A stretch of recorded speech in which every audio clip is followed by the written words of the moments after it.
Assalamualaikum warahmatullahi wabarakatuh. Salam Kukar Pintar. Pada pertemuan kali ini kita akan membahas mata pelajaran Matematika kelas 8 semester 2. Bab 6, Teorema Pitagoras. Pada pertemuan 3 ini kita akan membahas tentang menyelesaikan masalah yang berkaitan dengan Teorema Pitagoras. Adapun buku yang akan kita gunakan adalah buku seperti ini, yaitu buku matematika, buku siswa kelas 8 semester 2, edisi revisi 2017. Setelah kalian menyimak video kali ini, kalian diharapkan untuk dapat menyelesaikan masalah yang berkaitan dengan Teorema Pitagoras. Sebelum kita memasuki pembahasan materi kita kali ini, mari kita mengingat materi yang telah kita bahas terlebih dahulu, yaitu tentang Teorema Pitagoras. Masih ingatkah kalian bunyi dari Teorema Pitagoras? Ya, Teorema Pitagoras menyatakan kuadrat sisi miring suatu segitiga siku-siku sama dengan kuadrat dari sisi-sisi lainnya. Jika kita tuliskan dalam persamaan, maka kita dapatkan A kuadrat sama dengan B kuadrat ditambah C kuadrat, di mana A sama dengan sisi miring. Kemudian, sekarang pertanyaannya adalah, bagaimana jika A kuadrat tidak sama dengan B kuadrat ditambah C kuadrat, di mana A-nya sisi miring? Apa yang akan terjadi? Nanti kita akan bahas secara bersama-sama. Kemudian yang kedua, jika kalian menemukan masalah seperti ini, yaitu ketika kalian membuat kado, kemudian mau menghias kado itu dengan pita, maka berapa panjang pita yang kalian perlukan untuk membuat hiasan pada kado tersebut? Nanti juga kita akan bahas secara bersama-sama. Kita akan memasuki pembahasan kita yang pertama, yaitu menentukan jenis segitiga jika diketahui panjang sisinya. Dalam segitiga ABC berlaku kebalikan Teorema Pitagoras, yaitu sebagai berikut. Jika A kuadrat sama dengan B kuadrat ditambah C kuadrat, maka segitiga tersebut merupakan segitiga siku-siku. Jika A kuadrat lebih kecil dari B kuadrat ditambah C kuadrat, maka segitiga tersebut merupakan segitiga lancip. Jika A kuadrat lebih besar dari B kuadrat ditambah C kuadrat, maka segitiga tersebut merupakan segitiga siku-siku. Jika A kuadrat lebih besar dari B kuadrat ditambah C kuadrat, maka segitiga tersebut merupakan segitiga tumpul. Untuk lebih memahaminya, mari kita lihat contoh soal berikut ini. Dalam kelompok 3 bilangan berikut, tentukan kelompok yang dapat membentuk segitiga siku-siku, lancip atau tumpul. Soal A, 8, 12, 14, yang B 10, 12, 16, yang C 9, 12, 15. Mari kita bahas bersama-sama. Untuk 3 bilangan, yaitu 8, 12, 14, kita misalkan A adalah sisi miringnya dan B serta C merupakan dua sisi yang lainnya pada segitiga. Kita masukkan A kuadrat sama dengan 14 kuadrat, karena di soal A 14 merupakan sisi yang terpanjang.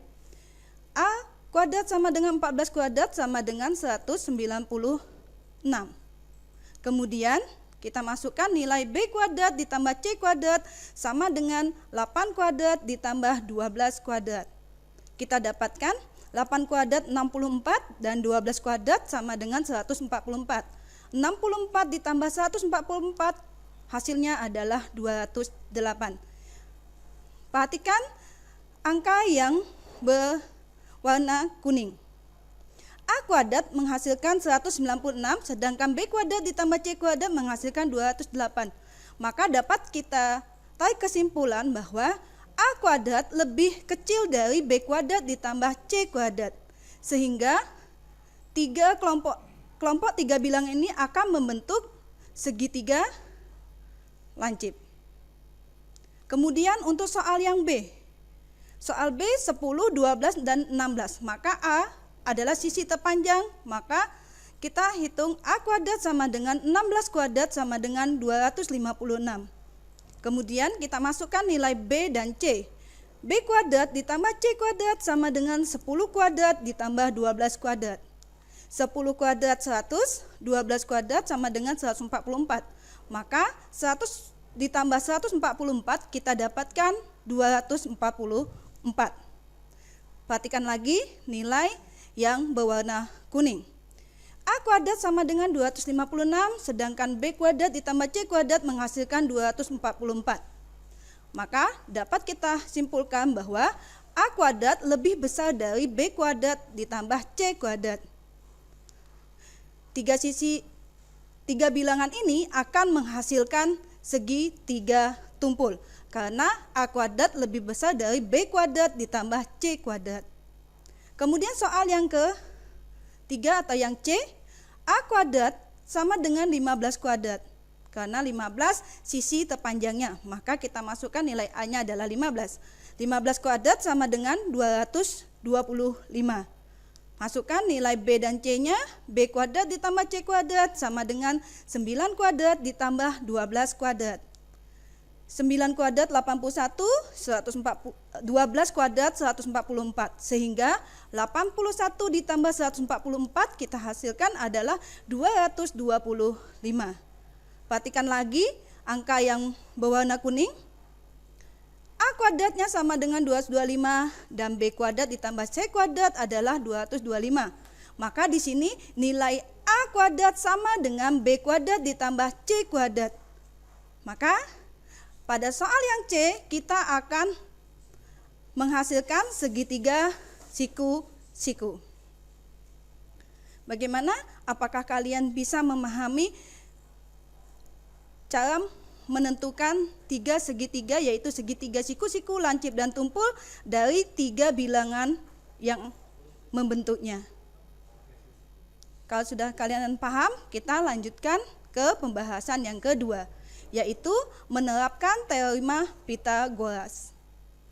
Untuk menerapkan teorema Pythagoras, di sini saya akan memberikan soal dan kita bahas bersama-sama agar kalian mudah memahami bagaimana menggunakan atau menerapkan teorema Pythagoras. Soal yang pertama adalah sebuah tiang listrik akan dipasang kawat penyangga agar tidak roboh seperti gambar di bawah ini. Perhatikan gambarnya.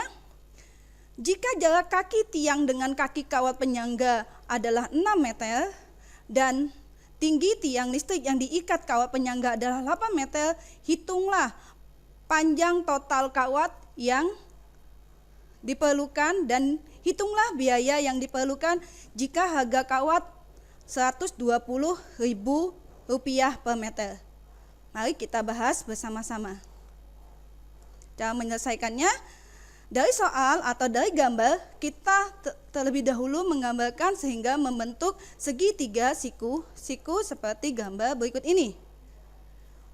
Di situ dilihatkan bahwa tinggi tiang yang akan diikat oleh kawat penyangga 8 meter dari tanah dan jarak antara kaki tiang dan kaki kawat penyangga adalah 6 meter.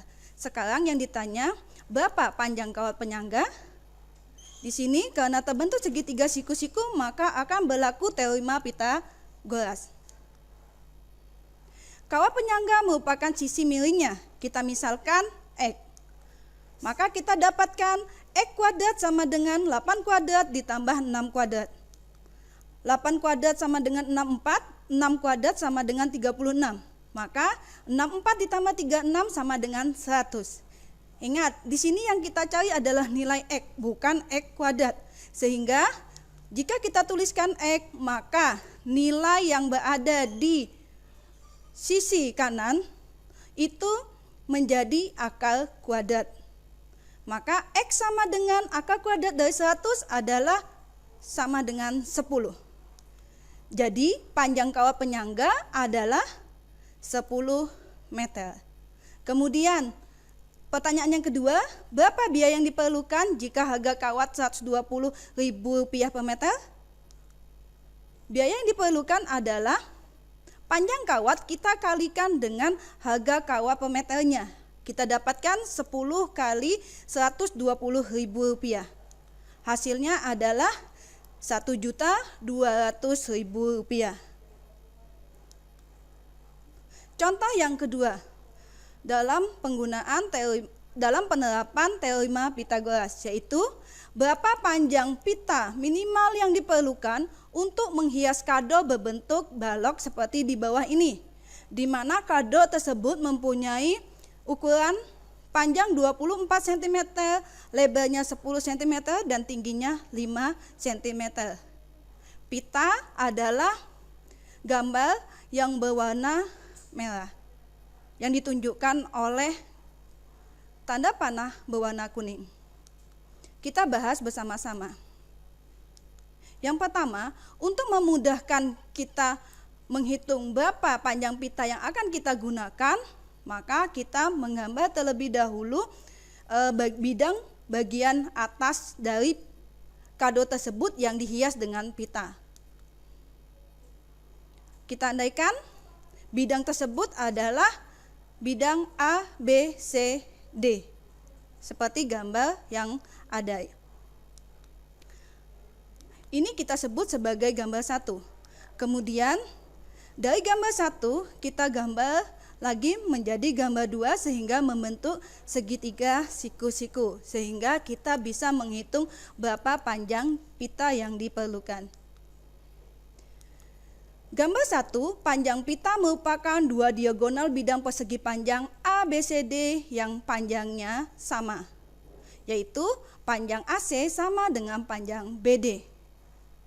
Gambar 2 itu menjelaskan dari gambar 1 kita dapatkan dua segitiga siku-siku, yaitu segitiga siku-siku ABD dan segitiga siku-siku BCD.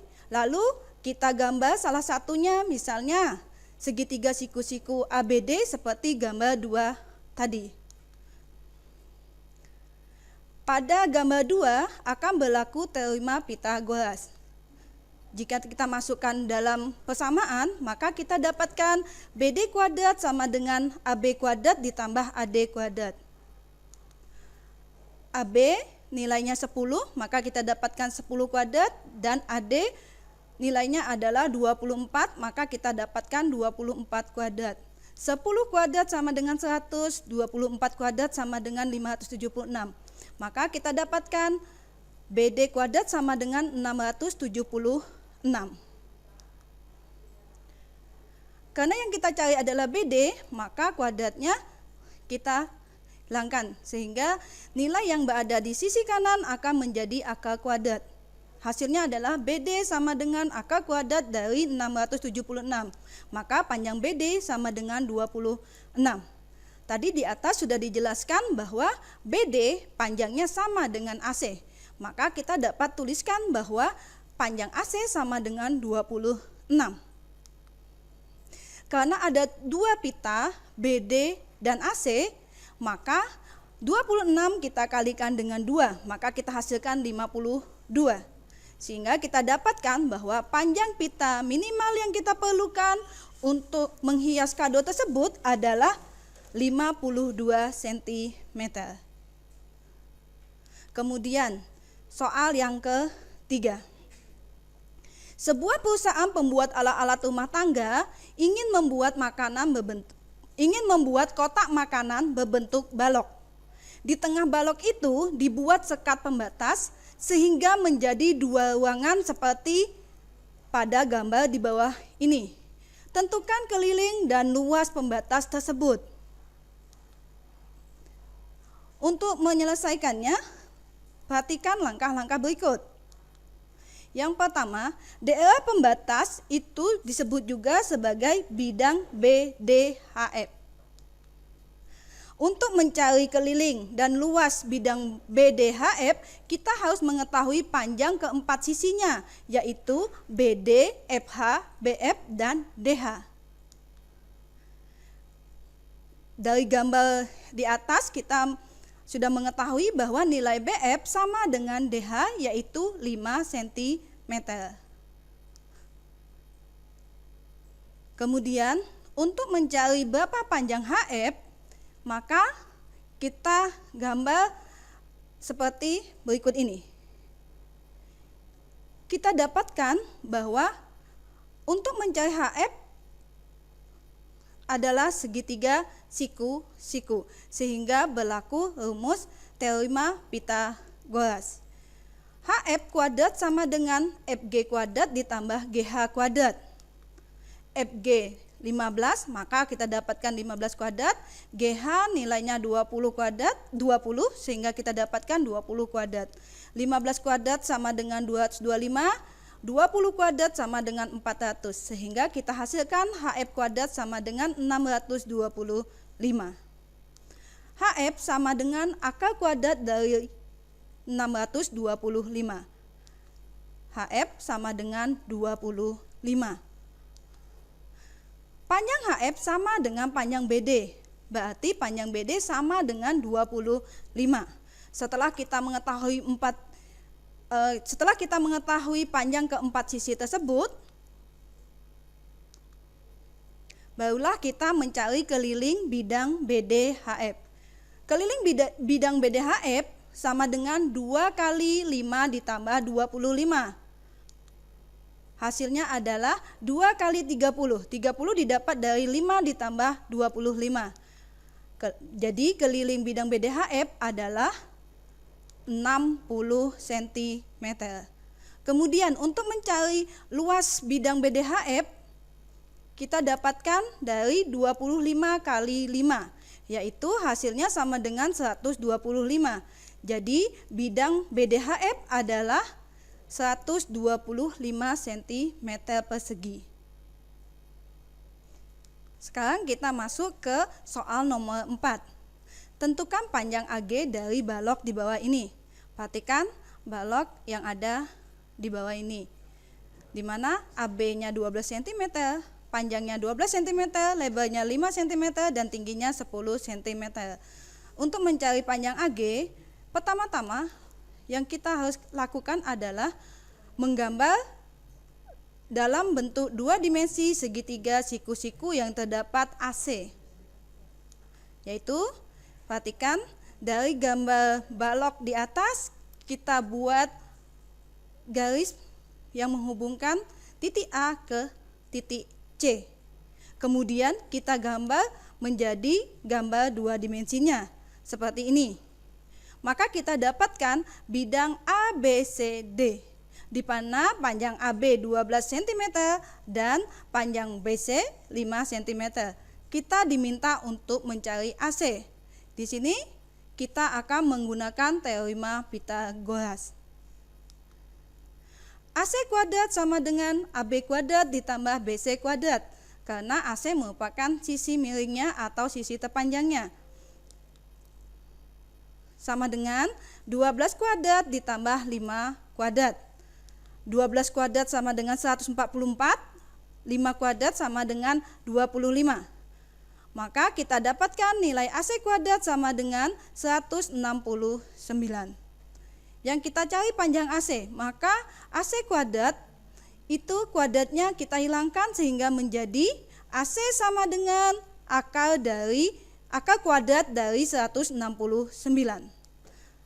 AC sama dengan 13. Jadi panjang AC adalah 13 cm. Setelah kita menemukan panjang AC, maka sekarang kita bisa mencari berapa panjang AG.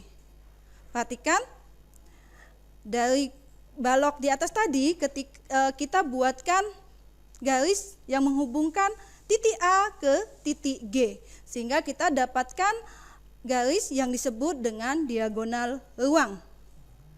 Dari situ kita akan lihat, kemudian dari gambar ini kita membuat lagi gambar 2 dimensinya, maka kita hasilkan seperti gambar ini, yaitu ACG. Kita dapatkan segitiga siku-siku ACG, di mana AC-nya panjangnya 13 cm dan panjang CG adalah 10 cm. Sehingga untuk mencari AG kita gunakan lagi teorema Pythagoras. AG kuadrat sama dengan AC kuadrat ditambah CG kuadrat. Hasilnya adalah 13 kuadrat ditambah 10 kuadrat. 13 kuadrat sama dengan 169 dan 10 kuadrat hasilnya adalah 100. Sehingga ketika kita menjumlahkan 169 ditambah 100 hasilnya adalah 269. Panjang AC kuadrat sama dengan 269. Yang kita cari adalah panjang AG.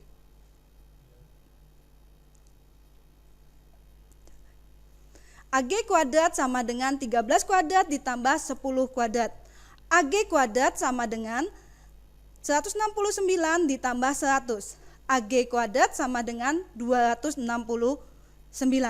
Maka yang kita cari adalah AC. Maka menjadi AC sama dengan AK kuadrat. AG sama dengan AK kuadrat dari 269. Maka kita dapatkan AG sama dengan 16,40. Jadi panjang AG adalah 16,40 cm.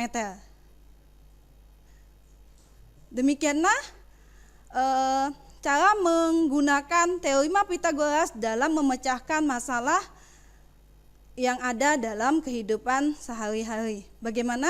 Apakah kalian dapat memahaminya dengan baik? Ibu harapkan kalian dapat memahaminya. Kemudian, untuk memudahkan kalian dalam mengingat materi yang telah kita bahas dan memudahkan kalian dalam menulis materi tadi, maka buatlah mind mapping tentang menentukan 3 jenis segitiga. Segitiga lancip, segitiga siku-siku, dan segitiga tumpul. Kemudian setelah kalian memahami materi di atas, silakan kerjakan lembar kerja peserta didik berikut ini untuk melihat sejauh mana pemahaman kalian tentang materi yang telah kita bahas. Yang pertama, sebuah perusahaan pembuat alat-alat rumah tangga ingin membuat kotak makanan berbentuk balok. Di tengah balok itu dibuat sekat pembatas sehingga menjadi 2 ruangan seperti gambar di bawah. Tentukan keliling dan luas dari pembatas tersebut atau bidang diagonal BDHF. Untuk mengerjakan ini, silakan kalian pahami soal nomor 2 pada contoh soal di atas. Kemudian, nomor 2, berapa panjang minimal pita yang diperlukan untuk menghias kado berbentuk balok seperti di bawah ini? Kalian perhatikan, pitanya adalah gambar yang berwarna merah selain warna bunga tersebut. Ingat, untuk pita itu dia menghiasi di sekeliling bagian atas dari kado. Kemudian di tengah-tengah itu didapatkan lagi pita, terbagi lagi menjadi beberapa pita. Tolong perhatikan, di situ kalian harus menggunakan teorema Pythagoras untuk mencari pita yang merupakan garis bidang diagonal. Soal ini kalian bisa pahami atau kalian bisa melihat contohnya seperti contoh soal nomor 3 pada soal di atas. Contoh soal di atas. Demikianlah pembahasan materi kita pada pertemuan kali ini. Ibu akhiri, wassalamualaikum warahmatullahi wabarakatuh. Salam Kukar Pintar.